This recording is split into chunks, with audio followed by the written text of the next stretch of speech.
Hi everyone, Janie here. Welcome back to my garden. I have been working hard all morning, working on scooping up compost that I have in my backyard, bringing it up here to the orchard and putting it down over this cardboard that I have. I am building this garden bed. I'm taking all your advice and Michael Glassman's advice, and I'm trying to focus on one small area at a time. I'm so distracted because there's so many fun things that I want to do on this property, but I really have to focus. I have to take our advice and I have to focus on one thing and completely wrap up that garden bed instead of planting some plants here and planting some plants over here. I got to focus. So I'm going to try and focus on this garden bed that I have right behind me. And again, as a reminder, I am doing the no-till method. I am not tilling up my ground.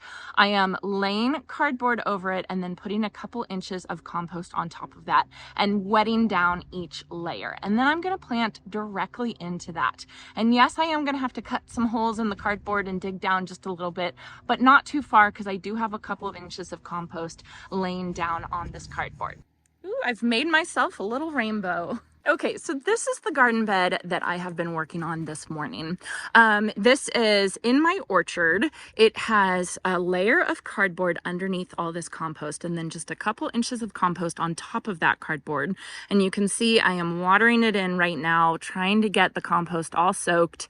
You know, it's kind of tough. This compost doesn't want to accept any moisture yet, but it's working. I'm getting there. So this is, like I said, my orchard. There's my orange trees right there. There's my pomegranate tree. And then this is my fig tree right there. So hopefully you all know where I'm talking about. This garden bed was one of the first garden beds that I was planning to put in this garden. I was inspired when I went to Zeeland, Michigan, and I visited Walter's Gardens Perennials, which is the perennial provider for Proven Winners. Walter's Gardens has an incredible display garden. And if you ever go there and you're anywhere around Zeeland, Michigan, which I think is Western Michigan, you should go. You should absolutely go and stop by because I was completely inspired. I was like taking notes as I was there. So they do have this one garden bed where they have a whole bunch of beautiful plants, but what they had was they had this orange Nyphophia or red hot poker mixed with Russian sage, denim and laced Russian sage, and then also some cat's pajamas Nepeta. So it was purple and orange together, and it was stunning. It was stunning, and as soon as I saw those plants, I knew that they would be so perfect in my garden and perfect for the Best for the West plants, right? Which is Best for the West are plants that I'm picking out that will do really good for us on the West Coast. And so I knew that that was the first couple plants I wanted to get into my garden, and the first garden bed, I wanted it to be a purple and orange garden, and I'm just so excited to get these plants in. So right now it's mid to late September. Actually, Friday is the first day of fall. So this is fall planting. And if you live in a warm environment or you have, you know, somewhat late of a first frost date, fall planting is fantastic. Fall planting is so good because one, it's not as hot. So all the plants that you're planting aren't going to get that heat stress. They're going to be able to take up more water, right? Because they're not going to have all that heat stress and that dehydration and that evaporation.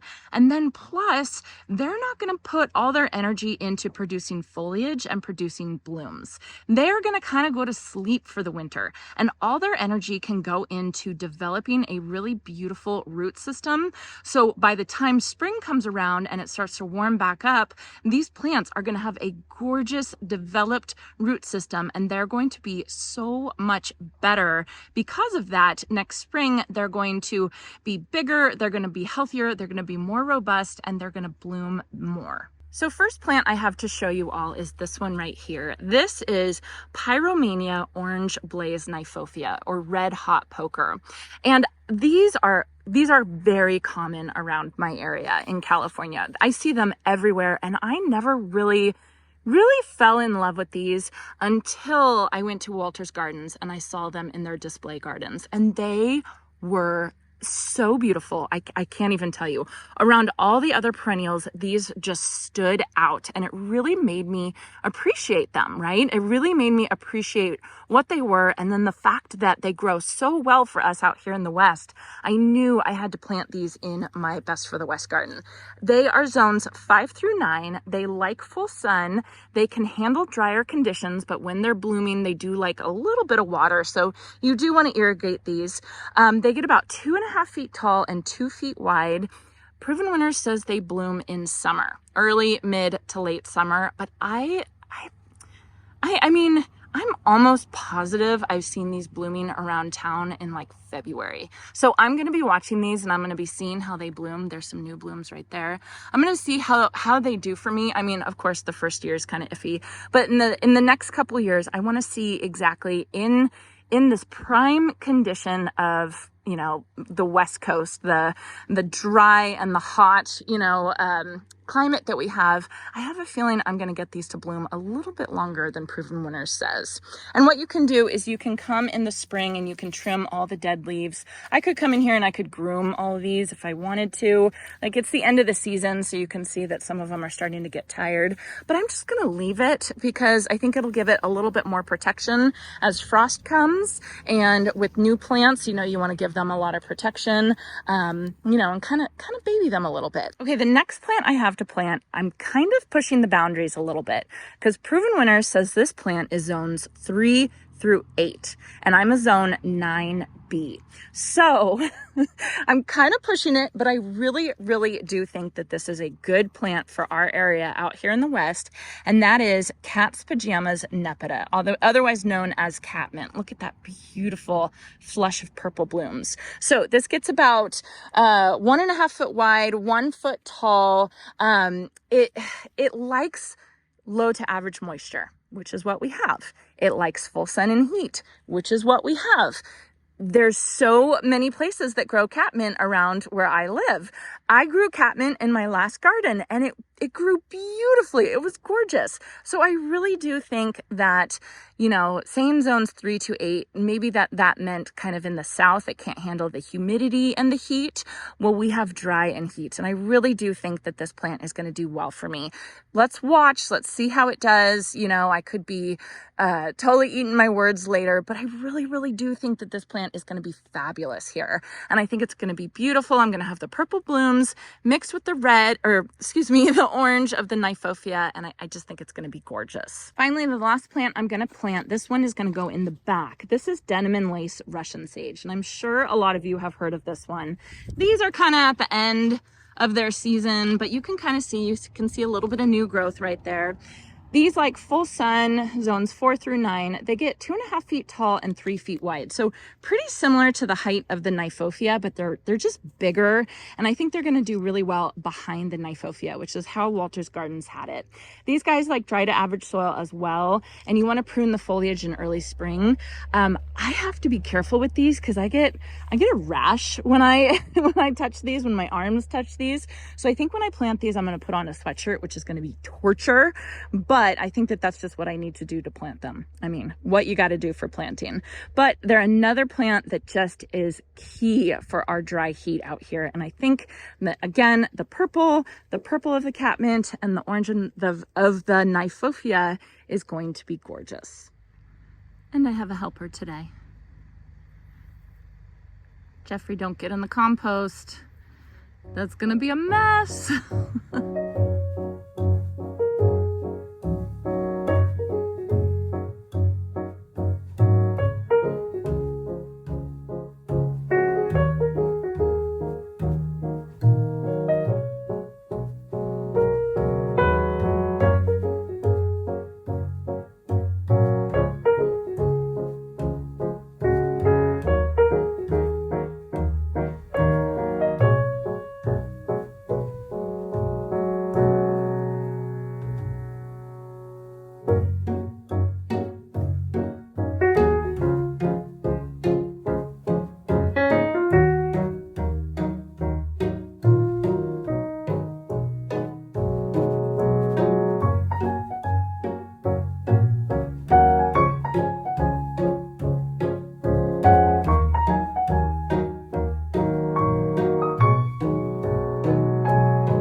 Okay, if I hold the camera just like that, looks like my whole garden's done.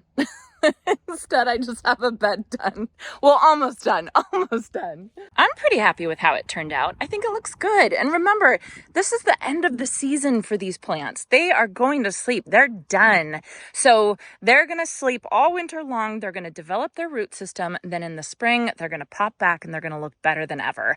And I am very excited about that. Okay, so in the back, I have 5 of the denim and lace Russian sage.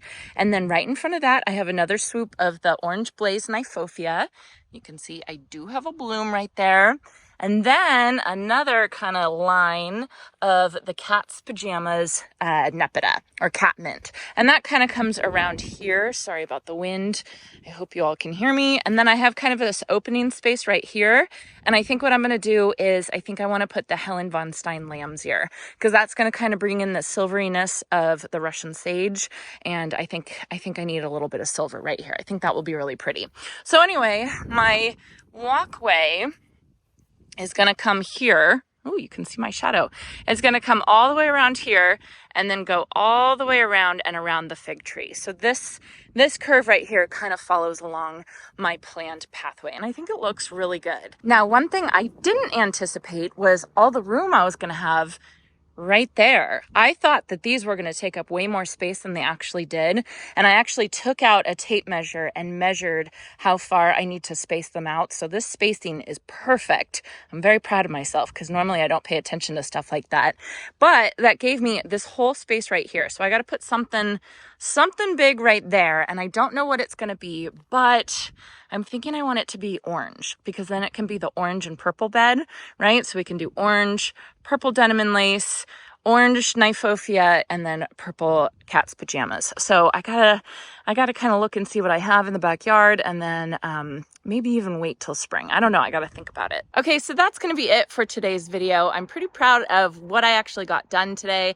I think I came out here around 7 a.m. and it's 5 o'clock right now. Of course, I took some breaks in between, but I spent a good amount of time out here and I got a lot done. So I think I'm going to continue working in this area and just make my way along the orchard and keep trying to get as much of the orchard done as I can. I really want to get the walkway in here, but I gotta sit down and I gotta think of how I'm going to do that first. But I really do think I'm going to focus on this area first. So anyway, I'm pretty happy. Lots of perennials for fall planting and more Best for the West plants going in my garden. I hope you all enjoyed this and I hope you all have a chance to get in your garden today.